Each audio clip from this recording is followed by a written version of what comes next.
What do you get when you take a former manager plus report combo, who are now real life friends, one a management coach and sudden viral internet star who shoots from the hip, and the other a CX exec turned advisor who overthinks everything? This podcast. Welcome to the business of humans. I'm Joe, founder of CX Show Advisory and the Overthinker. My partner in crime is Lynda. She's the founder of Leveled Up Leadership and the Internet Star. Join us as we talk about business, relationships, humanity, success, and also failure through the lens of friendship, heaps of radical transparency and honesty, and zero BS. Let's get started with today's episode. Hi, Joe. Hello, Lynda. How's it going? I'm well. I'm well. I still really love the heaps of radical transparency. That's always going to be my very favorite thing. I love Um, that. I, w- how are I was you? thinking after season one that we were going to review the intro script, and should we keep leaning into heaps? And I just love that you just reinforced for me during the pod. The heaps is not going anywhere, apparently. No, it's not. And I mean, I It's a would I would staple. welcome any listeners to come on in and comment and let us know how they feel about heaps. Uh, But my vote is that we keep it. okay, good. I like that. I like that. Lynda, were you just wrangling a cat right before we press record? Yeah. So I have got two of the most.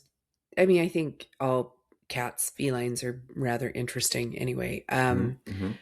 But I have got one COVID cat, so one we got during COVID, and I got her on Halloween. She's a little black kitty, Wow. and That's she's classic. extremely chatty.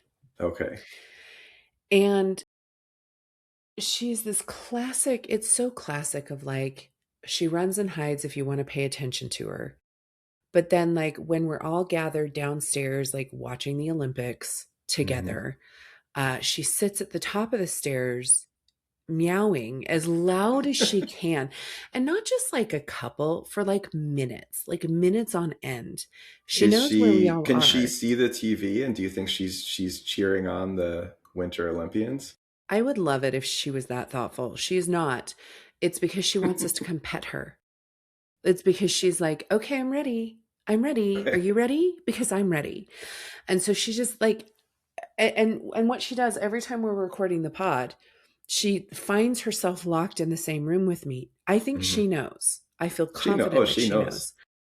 And then what she does is she starts meowing again because she's like, and she like rolls down on the floor and she's like, I'm Yeah. ready. Why aren't you here? Right? Well, okay. Which So clearly I thought she would just wanted to be on the pod. I mean, she wants to be the third co-host. probably she's like that. I I mean, during COVID, um, we were all locked in the house and we hadn't finished in our other home, we hadn't finished our basement yet. And so both my husband and I were working upstairs in our home, and she would yell, she would do the same thing, and his coworkers would be like, is that a cat or a baby? And he's like, don't worry, it's just a cat. uh Let's make really crazy sounds. I just remembered when my family and I were living in northern Kauai, in Hawaii for a bit, and in the middle of the night you just hear these incredible cat fights. I mean, it was really disturbing. You'd wake up like, is this a nightmare? Is this a real life? And realize like, oh my gosh, there are cats and or other creatures. I think cats were somehow involved, just really, really going at it out there. So I know, yeah, I mean, cats could be very loud and vocal. And I'm going to stick to my version of events. I mean, I'm really picturing this cat operating on our level, and she wants to be on the pod. And I'm going to stick to my vision of watching the Olympics with the family.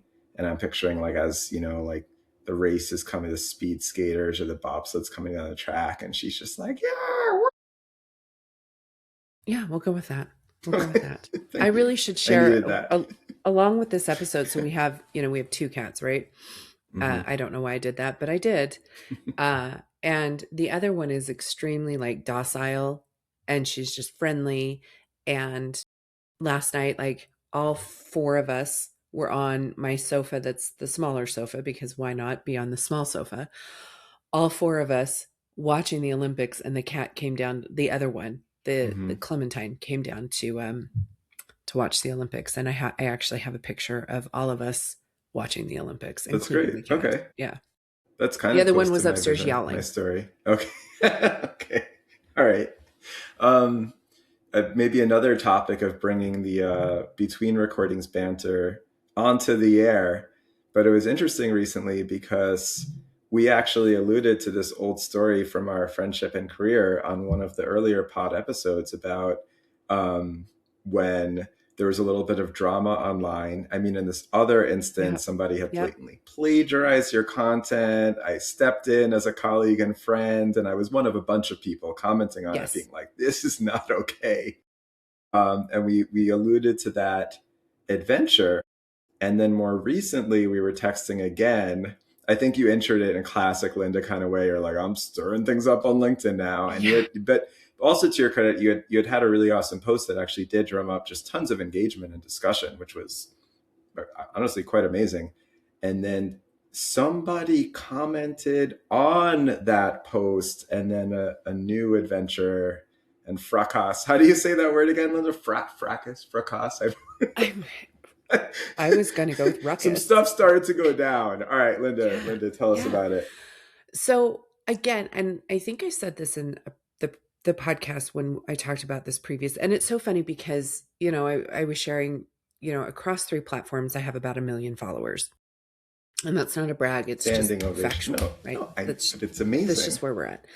I, And in I've bragged on general, your behalf. You have almost 1 million followers several times. So this was a yeah, key update for me to edit my little talk and write yeah, track. That's awesome, yeah. Linda. Congrats. Thank you. But the interesting thing that I have found, I have been extremely grateful for with my social media accounts is I have had very low trolls.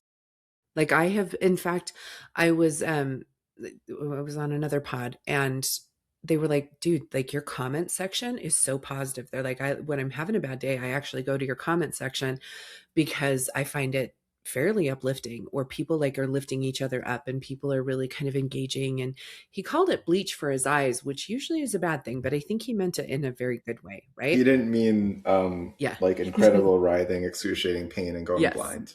He didn't Yeah. mean I that. think He he was meant okay. like, I think he said the internet might give him hope at this moment, Yeah, right? yeah. No, So that's I've actually a been, really nice sentiment. That's cool.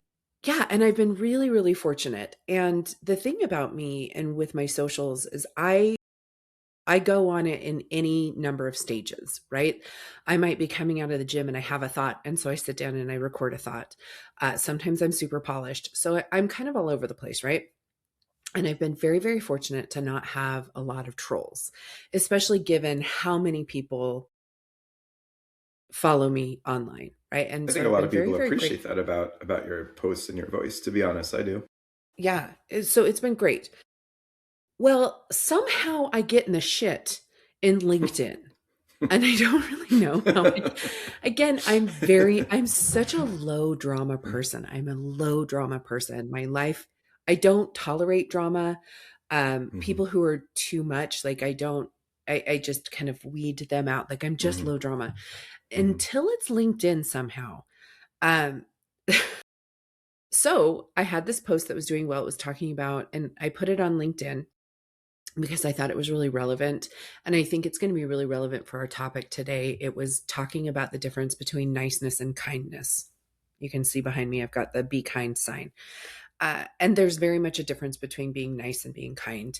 And niceness is performative and it's people pleasing. And kindness is like, comes from a good place, right? And I think we pick kindness over niceness.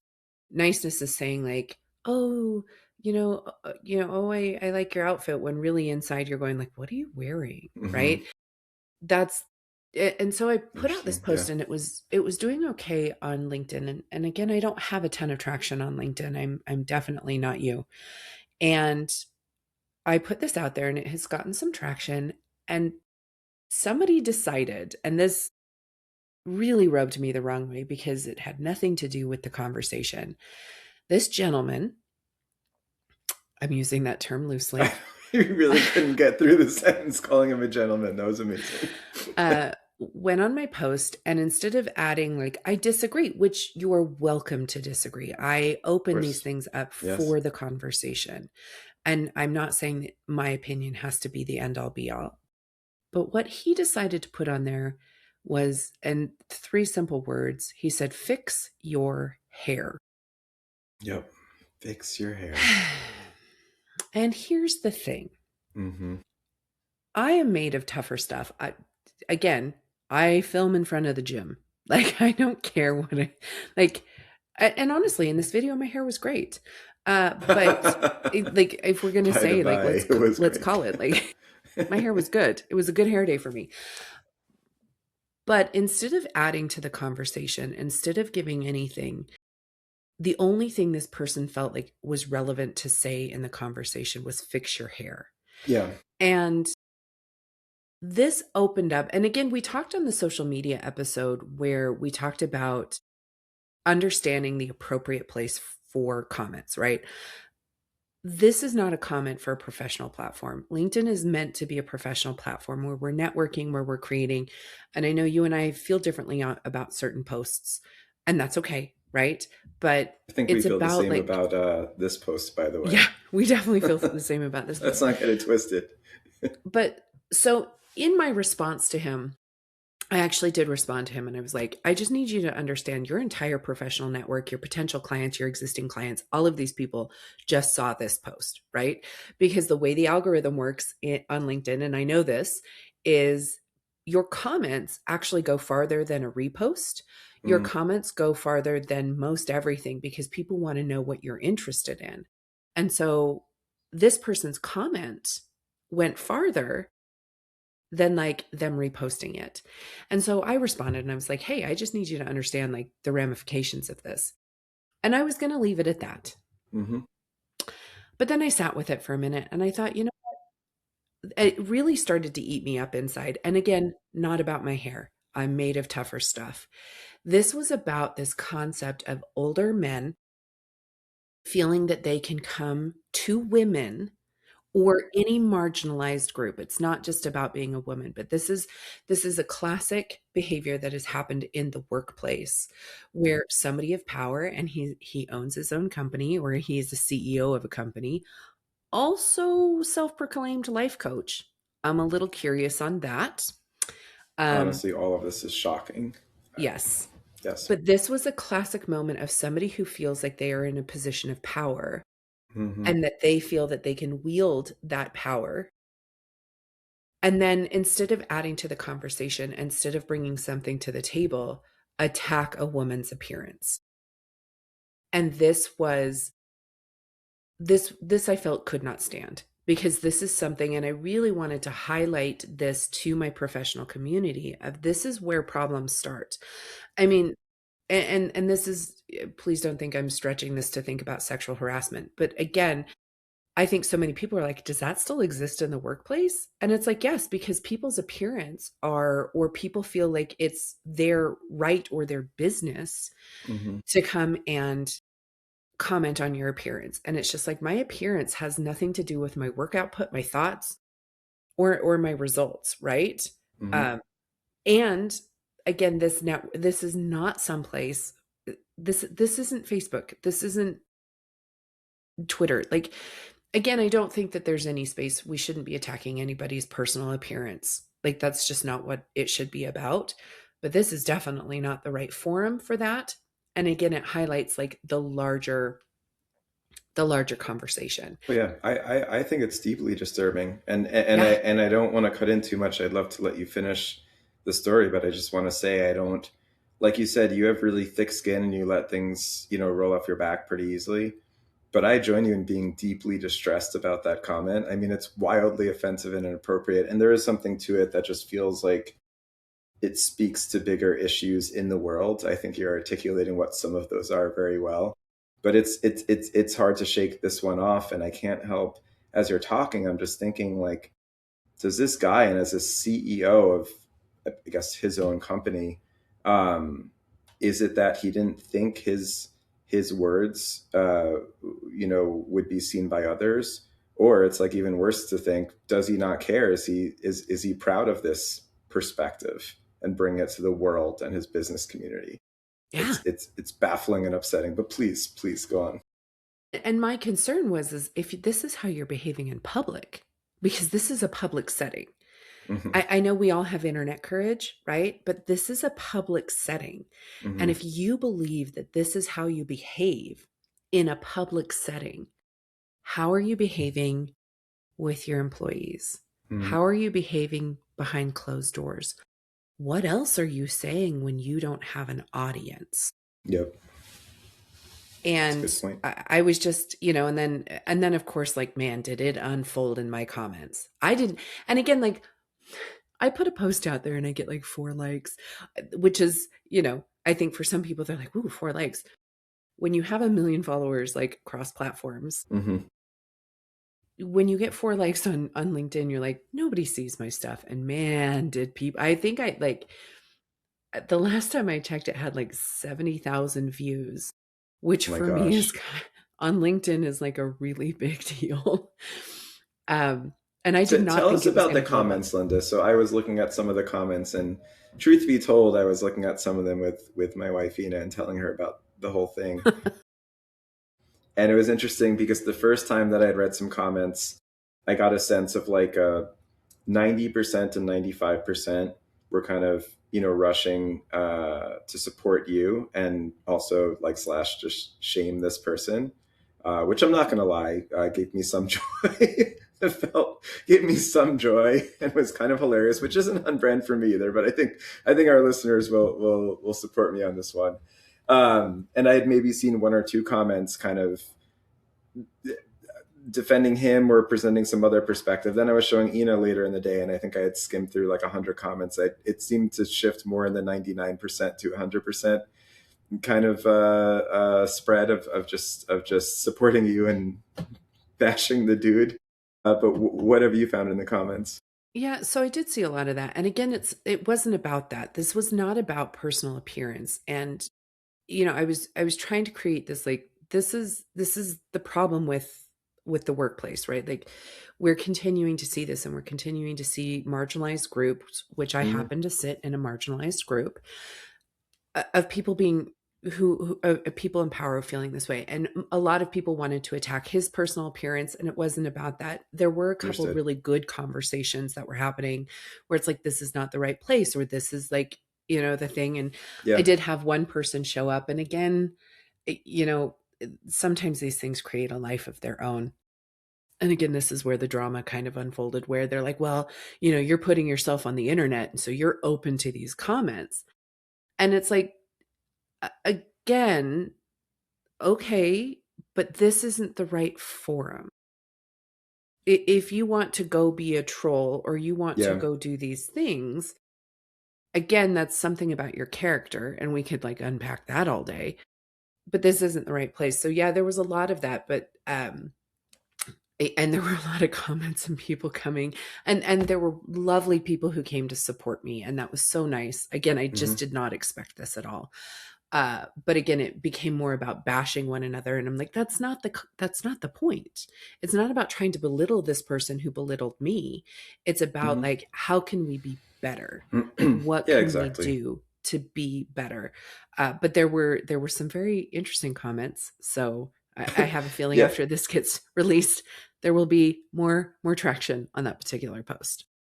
People who definitely get some entertainment and chuckle or two reading some of the comments. But I agree with you that really what my mind was on, and when you tell me about, in your account, did a couple of people commenting like, "Hey, you put yourself out there, you left yourself open to this." Um, I think really what occurs to me is like the people writing that are just missing the point Hmm. entirely. Hmm. It's like an interesting version of like a yes and kind of, comment to that, which usually would indicate some kind of agreement. In this case, it doesn't. My feeling is the person writing that is just completely missing the point, focusing on, like basically, I think some people get in this mindset of like that person has the right to do that. Like we all have the right to do X or Y, and you put yourself out there, and so they have the right to comment on it. It's like, sure, yeah, that's the Sure. yes end Yeah. part. To be clear, it's like, Yeah. yeah, sure. Okay. And what's also true is it's wildly inappropriate, mean spirited, and completely missing the point of any of this. And you spoke really, really well and fiercely. I think about just that old kind of story playing out again of kind of like an entitled older white dude commenting on a woman, a marginalized group. And I want to add to the commentary also just completely missing the point of all of this. And, I'm somebody, again, I'm the overthinker from the intro, but I know I'm not the only one out there, including probably our listeners. And you're like trying to figure this stuff out, right? Like Mm-hmm. sort of, finding fulfillment, building connections, helping the world be a slightly better place. And it's just very confusing to me, mixed with enraging, that someone thinks kind of the point of all of this, or the way to contribute to this world and the conversation we're all in, is fix your hair. Uh, it's troubling and confusing, to say the least. Yeah. Thanks for that contribution to humankind, sir. Like, and like, please just bring value. Just bring Yeah, value to yeah. the Just conversation. And in one of the comments I said is, it's just like, this is a classic example of somebody who has potentially a thought that's different than yours, mhm, or an idea, right. and or starting a conversation that maybe you're uncomfortable with. Hmm. And instead of saying, "Hey, I'm uncomfortable with this conversation," or "I disagree," or "You're up in the night," like whatever, it's, "Let me attack your physical appearance." And I think that that again is like this larger conversation of like, we've all seen the movie Bambi, right? I hope we've all seen, I don't know. Everybody's seen Bambi, right? And Thumper's like, I "My saw it a mama year or two ago always with my kids. says," like, if you can't say something nice, don't say nothing at all. And I Was that think where that, that like, came from? yeah, it's Thanks for that Thumper. reminder. Thumper said that. Hmm. Well, Thumper's Thumper said mama, that. Oh, but amazing. Thumper I knew I repeats always it. loved Thumper. I know, he was the best. I actually liked the skunk. Flower. All of I loved this I loved should be Flower. unpacked further. But what's ironic, Linda, is that in one sense it's a perfect lead in to the other topic that we Mhm. want to talk about today. Probably when we choose Yep. a title for today's episode, we won't waste our space on that Fix gentleman your out there. Maybe we should just call it "Fix Your Hair." Maybe, I would be interested to see how whoops, I think people we just titled the episode. respond. Okay. Fix So I your take back what I hair. said a minute ago. We probably are going to title the episode after that gentleman. And yeah, this would probably be a good segue to get it. Now, ironically, we want to talk about managers and leaders, and I'll let you intro it a little bit further. Ironically, I have a feeling the gentleman's not a good manager or leader. Be that as it may, we could probably twist it into some kind of segue. So I'll give you that Yeah. honor. Well, and I do think that the reason that I felt like this story was relevant to today's topic is, you do have people who are in power, and you have people who are in power who are likely untrained, Mm-hmm. unqualified to be in their role, right? Um, but they still have to be in that role. They are Right. still in that role. And I would say that this person, if I were to put them in a bucket, if I was going to say, like, are they a leader or are they a manager? I'd probably put them in like the manager bucket, but on like the really, really bad manager Mm-hmm. side of Mm-hmm. things, right? Mm-hmm. But I think that, and somebody might go, well, he's a leader, he's a free thinker, he's a this, right? And I really kind of wanted to unpack a little bit, and have the two of us talk about like the difference between leader and manager, but Mm-hmm. also like talk about the relevance of each role, because I think so often in today's society and in work in general, they're like, you want to be the leader, you've got to be the leader. If you go out and look at books, right, they're called Mm-hmm. leadership books. Nobody wants a management book, people want a leadership book, Mm-hmm. right?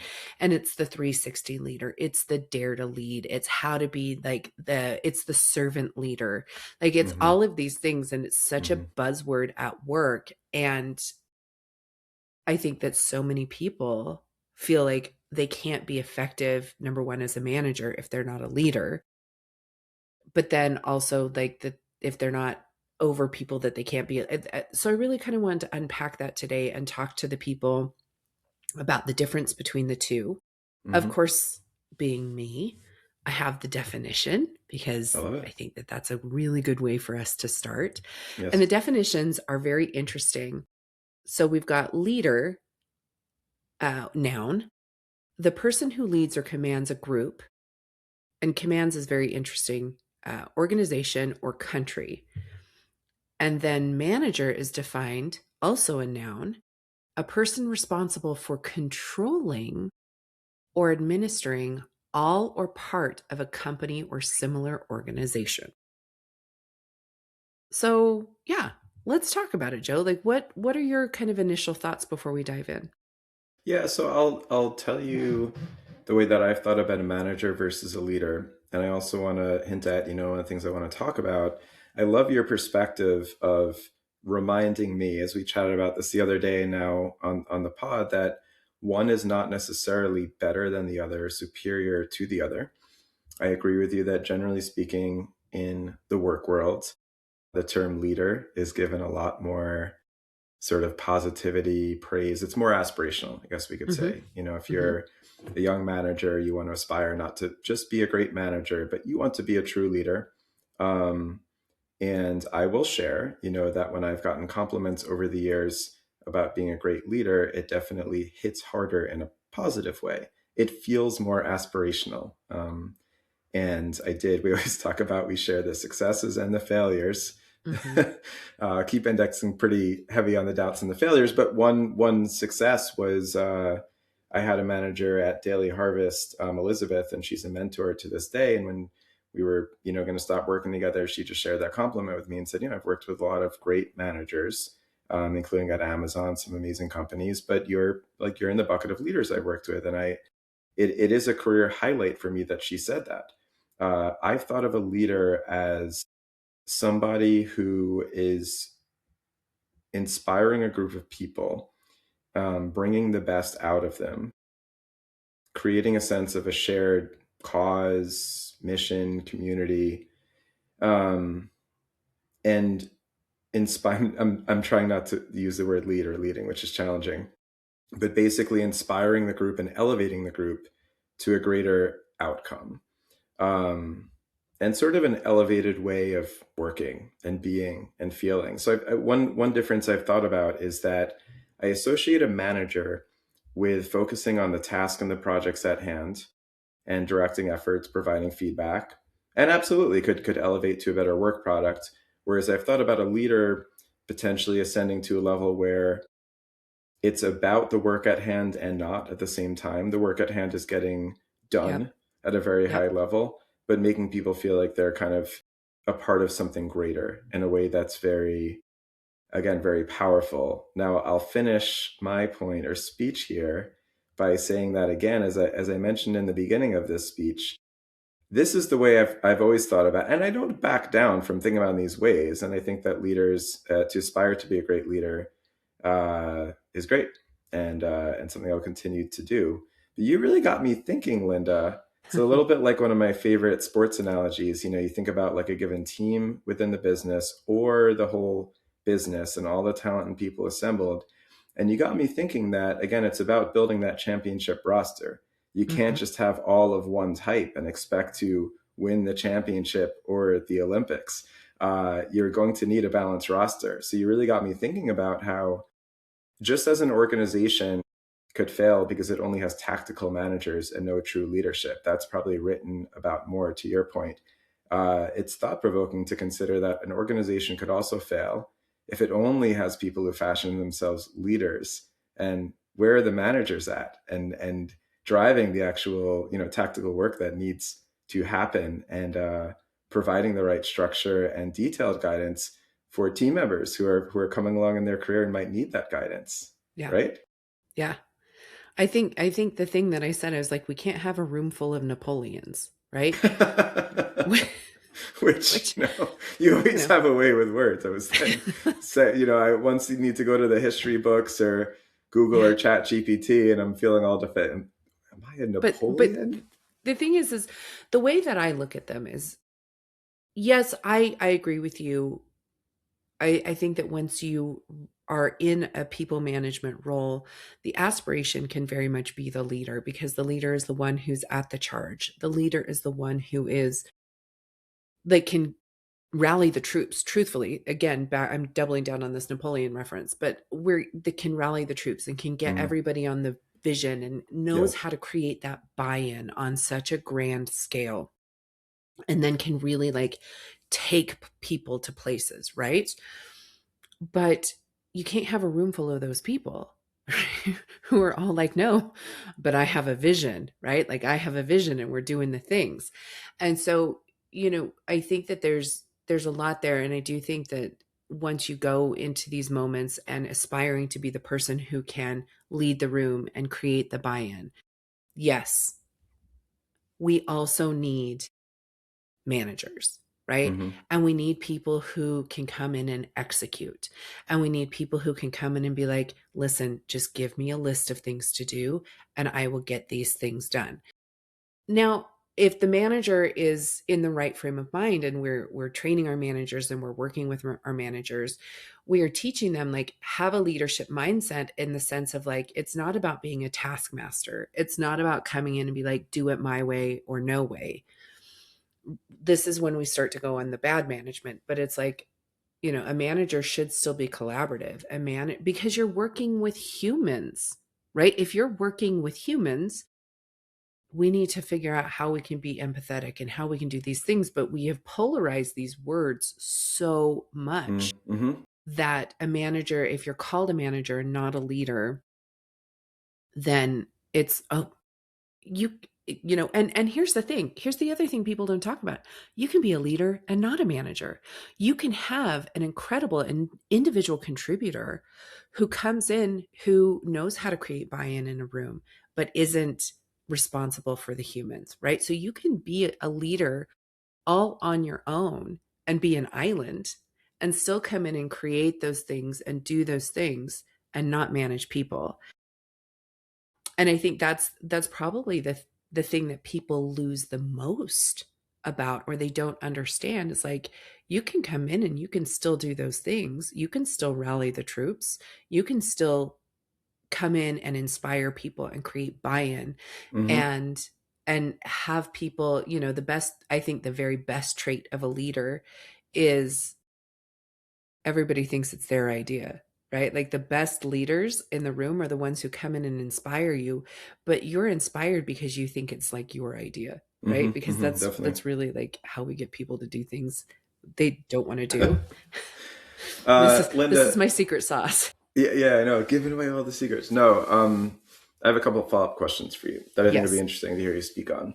One, you mentioned before that it could be problematic, if you only have leaders in the room or too many leaders and not enough managers.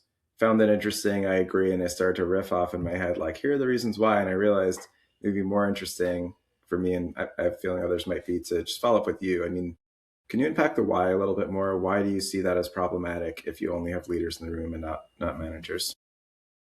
So everybody, again, when we talk about like leading change, right? Because leaders lead change, you have to understand what's in it for you.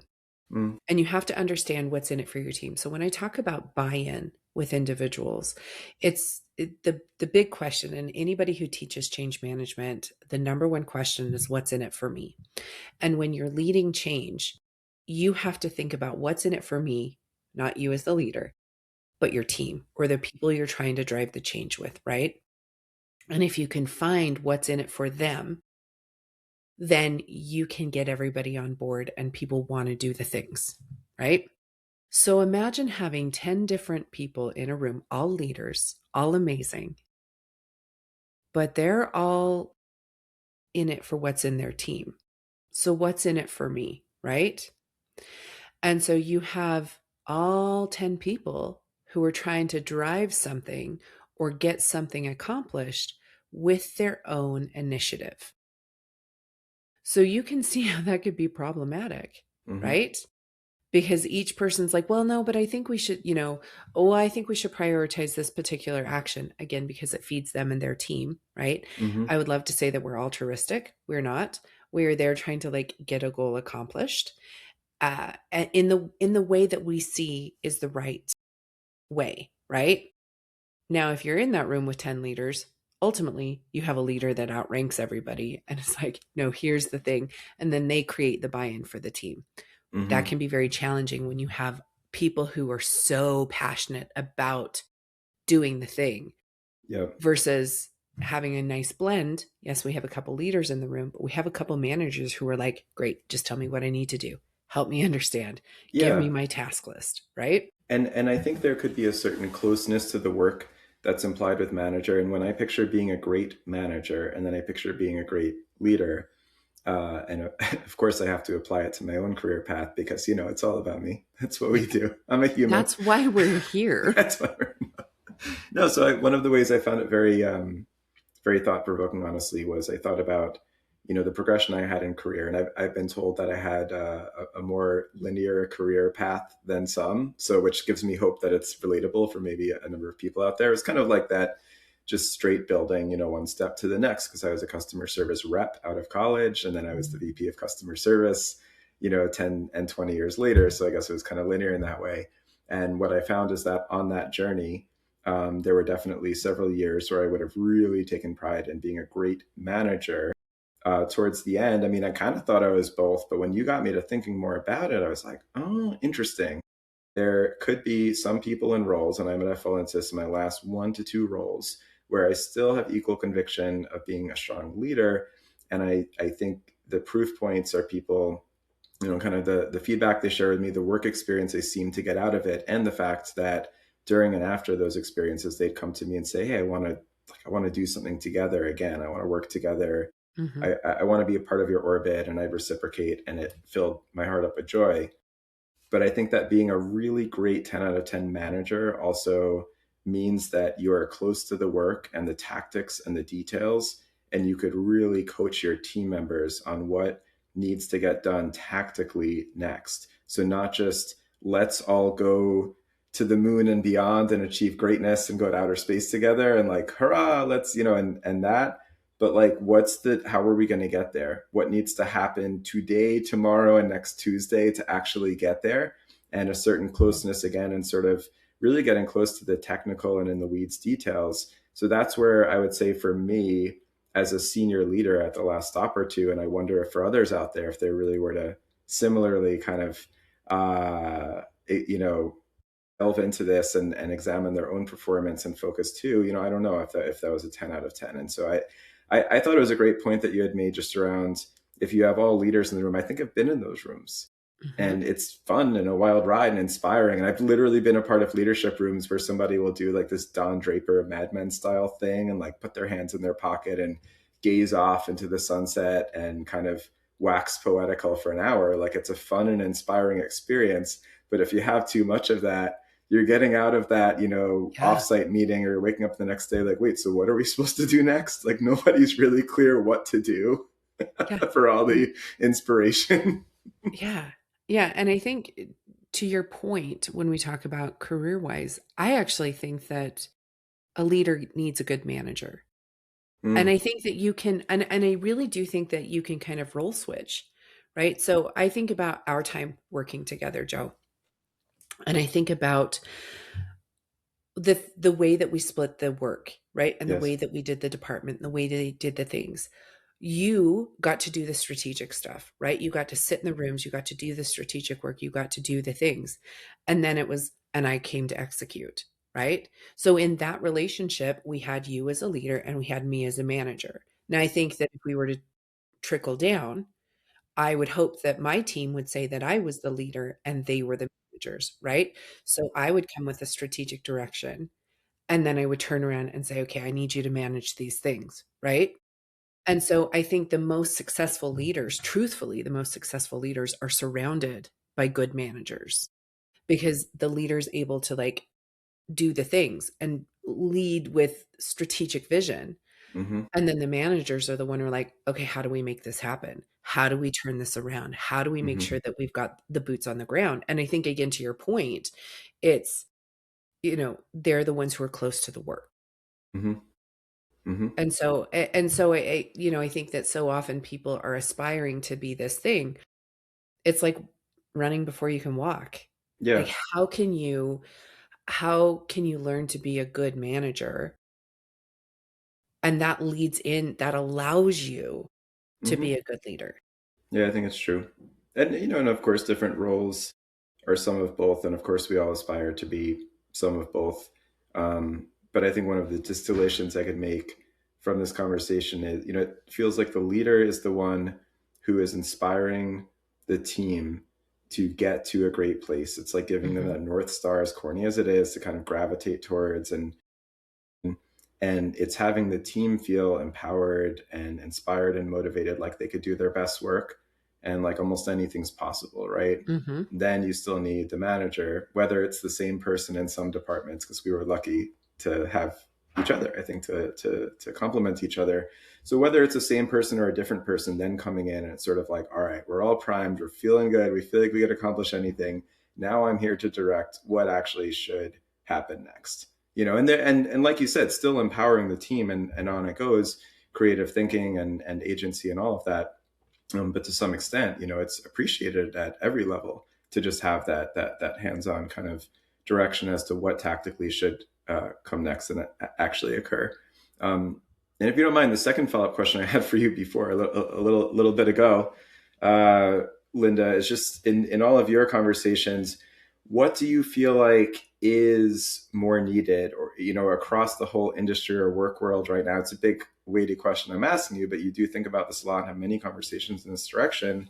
If you had to generalize, would you say that the workplace businesses out there are more lacking in great leaders or great managers? Managers, like 1 million Yeah. percent. Why? I mean, I will, that's the tell us hill about I will that. die I just on. find that really interesting, and that not everybody would agree with that or realize that. Yeah. So again, again, because I believe leaders don't have to be managers, right? And again, I don't think that you can be a good leader in an organization in a management capacity. So I think you can be a good leader as an individual contributor, but I think like being a leader requires like good management skills. And I think that that's as I interact with people all day, I find, and there's the whole saying, like, you don't leave your job, you leave your manager, right? They're not saying you leave your leader, you leave your manager. And that I think is really, really holding true. And again, when we talk about the fact that 85% of people who go into management roles never receive training, and the majority of the training, if they do receive it, is systematic. They don't receive soft skill training. They don't receive any of those types of things. And yet you are responsible for your company's human capital, right? And I know that that sounds really like impersonal, but that's really what it is. And you're responsible for humans on the other end. And humans are messy and humans are different.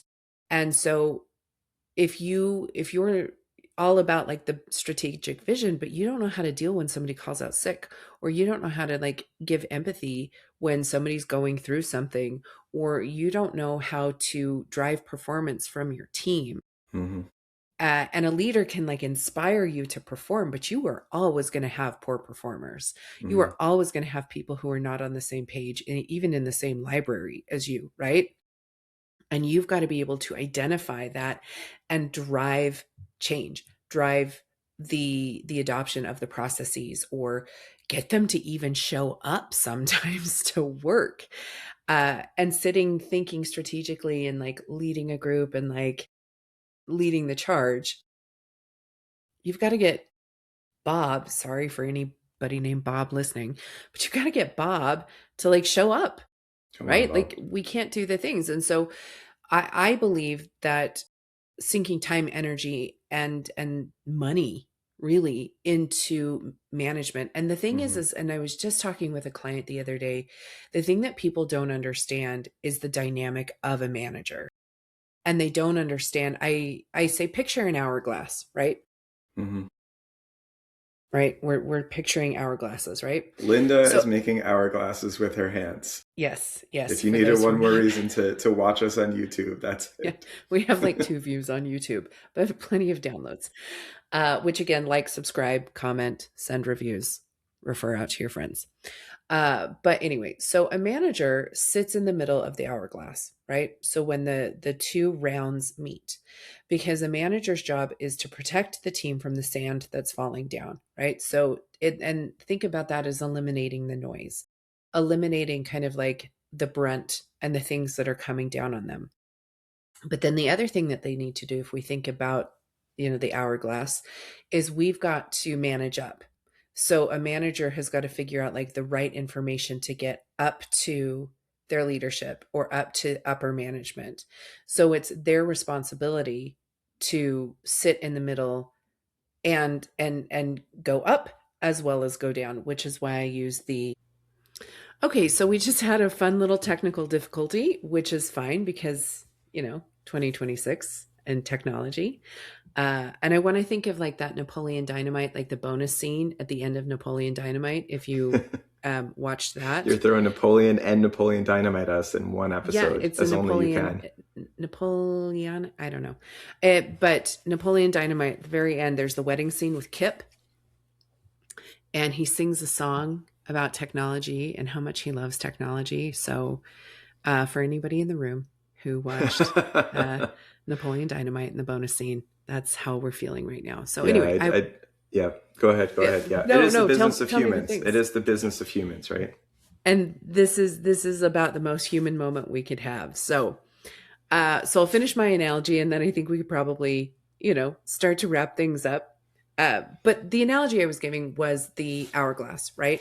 And Mm-hmm. thinking of the middle manager, and anyone, if you are not at the very top and you are not at the entry level, you are the middle manager, right? Whether Mm-hmm. you're senior director, even like VPs, like unless you are the very top of the heap, you're in the middle, right? Mm-hmm. And so the manager sits in the middle and they're there to protect their team from having all of the shit fall on them, right? Mm-hmm. I call myself the umbrella. I'm like, let Mm-hmm. me be the person who takes the rainstorm and I will give you what is applicable here, right? Mm-hmm. Mm-hmm. But then the other thing, and the holding up of the other part, is the fact that they're feeding information up. So a manager is Mm-hmm. feeding the information up. And it's not every single detail because the person above you doesn't need all of the details. They need the Reader's Digest version. Mm-hmm. And your team below you doesn't need all of the stuff that's coming down either. And so you're kind of Mm-hmm. the one who's filtering. So when you Right. ask, like, organizations, what are they lacking? They're lacking that good manager, that Mm. manager who understands how do I filter out the noise, but then also how do I feed up the information that is Mm-hmm. the right information for my team above me. So that is why I believe strongly that organizations need good managers because there's plenty of time to develop the leadership skills. And you could be sitting in both seats.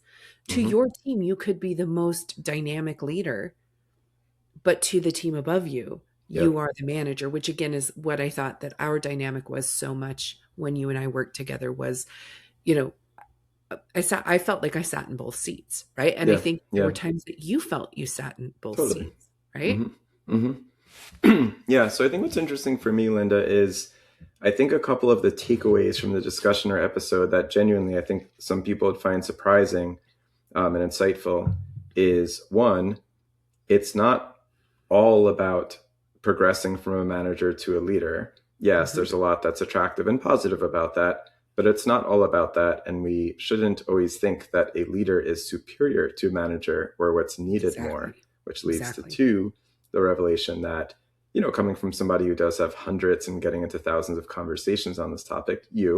that you have a really strong feeling that it's actually effective managers who are more needed in the workplace. I think those are a couple of really interesting takeaways. And my sort of last thought here would be that if you're a great manager, um, here's what our message is not, is that you should choose one path and kind of be content with the one or the other. Yes. If you're a great manager, a great tactical manager, which again, on my journey, I think at some point I was getting to that place of like great tactical manager. And I looked to others in the organization at that point, really to provide the vision and the leadership. So it was appropriate of me at that time or anyone listening to, bust out of that shell. If you're a great Hmm. tactical manager, keep that up. Try to keep that 10 out of 10. But try to make sure that you're also providing the vision and the inspiration and seeing the whole picture for the organization. And then again, this might be the more surprising part. And what you got me thinking about, Lynda, is make sure that the inverse is true too. If you're in a position or you're getting to a place in your career where really like all the pride and the focus is turning into being that inspirational leader and telling the story and, leading the troops into battle, so to speak, make sure that you also stay really connected as a manager as well. Aspire to do that, Hmm. or perhaps if you're on that lucky enough to be in that championship team and there's some of both, do at least honor your managers and make sure to really empower them. Know that you can't do what you're doing without the great tactical managers. For all the great Yes. inspirational speeches in the world, the team's not going to know what to do without those great kind of closer to the ground tactical managers. And so definitely celebrate and reward and empower those folks. Yes. Yes. Plus one Mm-hmm. to all the things there, Joe. Amazing. All We of figured it. it out again. I know. I mean, and again, and we were still human during the whole Mm-hmm. process. We battled a lot of factors, including Joe's home internet, and we figured it out together. Do you want to know, like, why this situation is so fun for me right now? Why? So, at the end of every episode, Mm-hmm. I always come to you and I say, "Hey, what's got you hot under the collar?" Right? And because we are the people that we are, you will be like, "What's bringing me joy, Lynda?" And I'm like, "Sure, let's talk Sure. about that." Right? Go for it, Uh, bud. and at the end of today's episode is like the day that I think we would have something for you to talk about being hot under the collar. I'm gonna say we could switch roles today. Damn And I home wasn't going to internet. ask you what had you hot under the So collar. I was going to ironic. You do a finally had switch. an answer. I know, I know. Like, could we get Alanis Morissette to play in this moment of true irony, right? Yes. Uh, so it's so funny that like, of course, this would happen because they feel like this is just our dynamic, but also just the way that the world works, Yes. right? I love that. Where I wanted to like share something so different today. Oh, and it would just not apply here. Uh, Oh, so totally have to do it. Do it, Linda. Share what you're gonna share. yeah, so I wanted to close things out a little bit instead of asking you what's got you hot under the collar, because Mm-hmm. I wanted to end this episode with a little bit of gratitude. Right. Um, so Joe, I'm going to open it up on both sides for you. Like, would you like to share something that's got you hot under the collar, or would you like to share a little bit of gratitude today? Either one is totally fine. I will It be grateful really, for either topic. yeah, it really is interesting, right, Linda? Also, great Alanis Morissette reference, and she has ironic and she has thank you. So it Hmm. sounded like you wanted to do some Alanis Morissette thank you today. All right, yeah. So ironically today, home internet. Also, Linda, we were talking about how LinkedIn doesn't let me add bold and italics, and then every plugin I try to use to let me do that, like erases my whole post, Hmm. things like that.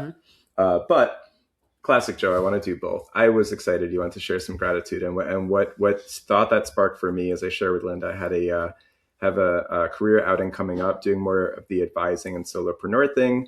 One tends to do more of things like co-hosted dinners and building community and network and everything. And I get both excited and a little bit of the butterflies and anxiety. But I'm really, really grateful for just having an amazing community of folks in my network, my Yep. professional network, who also care about me as a human, and I care about them. Some of the folks coming to my dinner that's coming up have a genuine interest, in the vendor that's co-hosting it and talking about technology and business. But I also know that some of them are coming to the dinner because they want to support me as a human being, Hmm. and we just kind of, try to be there for each other in career and in life. So I'm very grateful for that in those Yep. relationships. What about you, Linda? They're also coming to eat dinner I because forgot about that part. The free food and booze is also like somewhere on that definitely to list. support you, but dinner doesn't hurt, right? Supporting Joe is lowest on the list as usual. I was No, inflating. I think it's probably, if you ask those individuals, I think supporting you would be at the very top of their list, Uh, and dinner is a nice Dinner and drinks is addition. next. And Yes. anything I mentioned about business and the co-host vendor, maybe a little Oh, bit further down we. the. I mean, yeah, but But dinner. they're paying for the said free food and booze, so that Yeah. counts for So they something. are also grateful for the vendor, right? Yes, yes. Amazing, amazing. I love this story. Yeah, Linda. What about you? So I was sharing earlier, I had like this weird moment this morning on the way to the gym as I was driving to the gym at like 5:45 in the morning. Um, Props. eh, Humble brag. it was a struggle this morning. But sometimes the universe provides something that you're like, okay, this is why. I'm Mhm. driving past this home and they had this tree that was all lit up, right? Um, and I was thinking about the podcast, and I saw this tree, and instead of finding something that had me hot under the collar, which don't worry, I have a whole list of things that get me hot under the Love that. collar. Like I will not disappoint, right? Mm-hmm. Hashtag put away your grocery cart. But anyway, so I saw this tree and it was lit up with all of these beautiful lights. And it made me think of like The Hobbit or, the Lord of the Rings, and like the tree that inspires, and it's the magical tree. And for some reason, it made me have this moment of gratitude. And I was reflecting back on this last week where I had a particular client that I met with who was just like, I'm just a working guy. Like, I'm just a regular working guy. And I'm so grateful for, the content that you put out there. And I was just like, man, I was so grateful for this person taking a leap and booking a call with me and trusting me to like show up and give them advice. Right. Mm-hmm. And then that really kind of like put me in a positive spiral where I was thinking about all of the people on this weird journey that I've been on that I am truly so grateful for. I've got my friend Clarence who listens to every single one of the podcasts, and I've got Thank you, Renee who shows Clarence. up for Shout me on out. LinkedIn. Yeah. And I've Mm-hmm. got Lauren who shows up for me in so many ways, and JC who showed up for me, and like all of these people. I called a friend this week to help me with a pitch, and Liz was like, sure, I'm there. I've got you. Right. Mm-hmm. And my friend Stella, and like all of these people who have shown up and believed in me. And truthfully, Joe, like, and this is not to get weird, not, but it's going to get a little Uh-oh. weird. Uh-oh. But I'm grateful for you trusting me on this journey as well. This is all at 5:45 in the morning as I see this tree that somebody clearly just didn't take down their Christmas lights, right? But it really inspired me to have a moment of gratitude for all of the people who have trusted me through this journey, and all of the people who will trust me, who book calls with me later, or I work with their companies or speak on stage, or the people who are showing up for me and like pushing me on this journey. Mm-hmm. So that's my gratitude for today. Lynda, that's truly beautiful. And I feel really, really deep and sincere and profound gratitude right back to you. Thank you for saying that. Yeah. Really, really beautiful.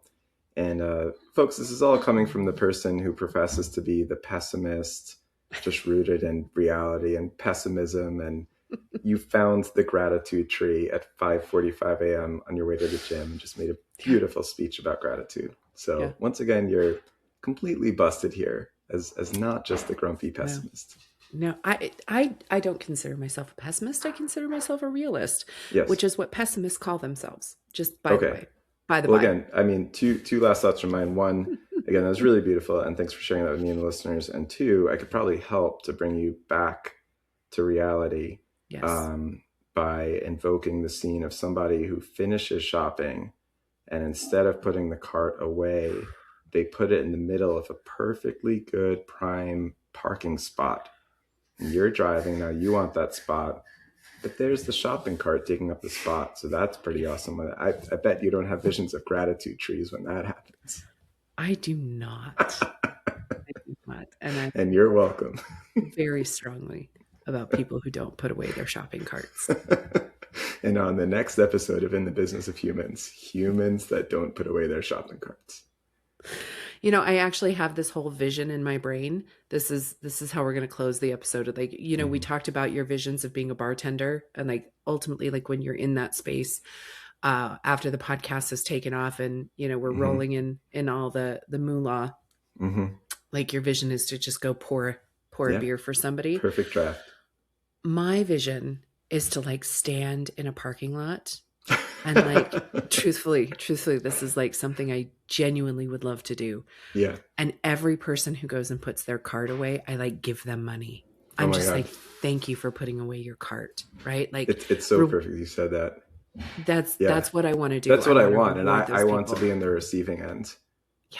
Because I'm the person, and Lynn, I don't know if you feel this way, but like one great thing about social media, for all the things we could say are mixed or whatever. We celebrate social media a lot on this podcast. Yep. Really, one of the things that I love is these hilarious short videos that are made that are just like speaking to me deeply as a human. Yes. And I'm always that meme of the person who does something like take the few extra steps. I tuck in my shopping cart perfectly into the whole Yep. line.